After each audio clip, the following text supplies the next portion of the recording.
Funerals go virtual in the pandemic. Here's how to plan one with meaning and honor the dead. On a recent Sunday, Alicia de Artola sat watching a funeral for her maternal grandmother, Martha Palacios, who had just died at the age of 96. Because even modest gatherings for any purpose are banned all over the country, this funeral was almost entirely online. About 50 people or households were present and participating in the funeral via the Zoom call, with another 50 or so tuning in to watch the simultaneous Facebook livestream of the proceedings, she said. The 30-year-old writer and podcaster, based in Los Angeles, was close with her grandmother. She helped out as a caregiver in her later years. Now she actively helped plan many aspects of the virtual service in her memory. When we found out we couldn't do something graveside, we decided to do it virtually, she said. It was important for us to do the ritual. They laid out a hope chest, adorned with roses, in the center of their living room, symbolizing a casket.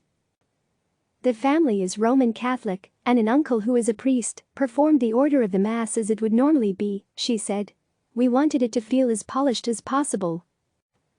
Make the virtual funeral feel official. The whole family used their imagination and skills to make the virtual funeral as immersive as possible, so they could suspend disbelief during the ceremony. As a podcaster, de Artola contributed her sound equipment and audio expertise to the production. Another family friend who is a professional church singer contributed a musical interlude, and another stepped in with an Irish blessing to close the virtual service. Most of the people on the call waited to say something. After it was over, we called on people, she said. It was essentially a virtual receiving line. She didn't realize it at the time, but she would soon after attend a second virtual funeral. A few days later, her paternal grandmother died.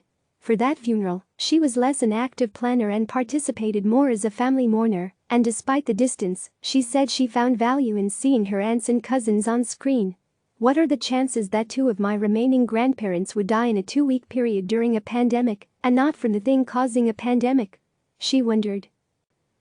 As nearly every memorial service must now incorporate an online component, the National Funeral Directors Association is offering guidance on how to plan and host a virtual funeral.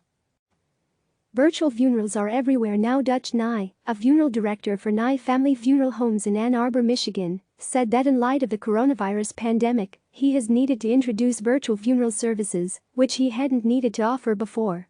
He followed the news as Michigan Governor Gretchen Whitmer's social distancing policies progressively forbade gatherings of 100 people, then 50, then 10. Virtual services became a necessity, especially with the uptick of deaths in his community. And besides live streaming ceremonies, handing off cremated remains to families is a different process under social distancing guidelines. He said he and colleagues leave flowers, a lit candle, and a loved one's remains in the funeral home's vestibule. We take universal precautions when handling remains, he said, noting that behind the scenes, there's no difference in services. They keep the building's doors locked, and families call from the parking lot, giving the signal that they are ready to pick up the urn.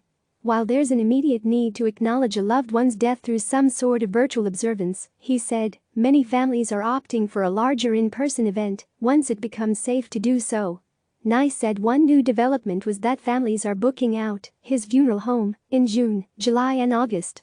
That ability to plan ahead is a change of pace for the funeral home industry, Nye noted.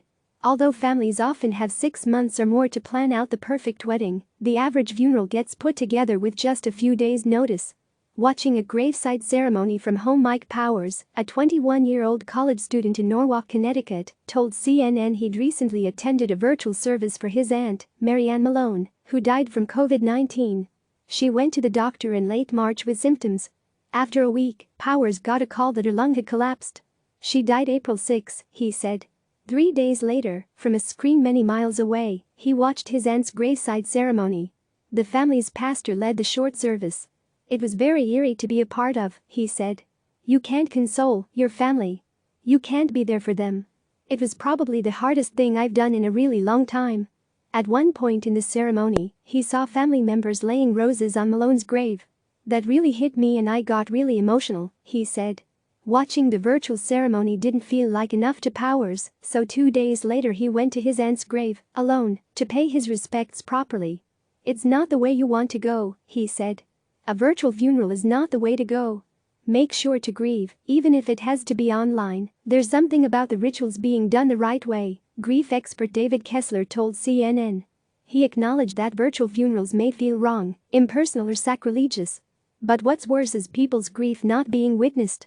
Although nothing can replace the hugging, embracing and direct human experience of an in-person service, virtual services are still real and can incorporate most of the main elements you'd expect in a traditional service.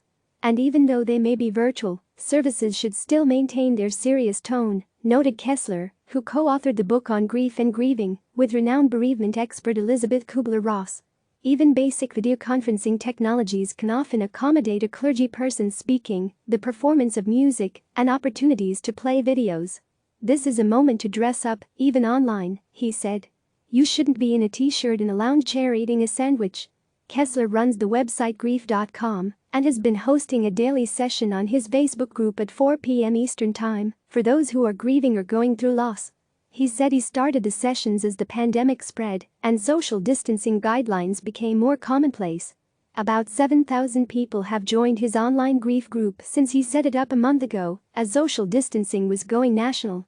With more grief around the world and fewer ways to express or process it with others, he said he's feeling a massive demand for his expertise. Regardless of your circumstance, his primary advice is to allow yourself to feel your feelings. If you experience a loss, you have to feel your grief in real time, he said. If not, you'll feel like your loved one's life is diminished. Click subscribe to receive the latest news.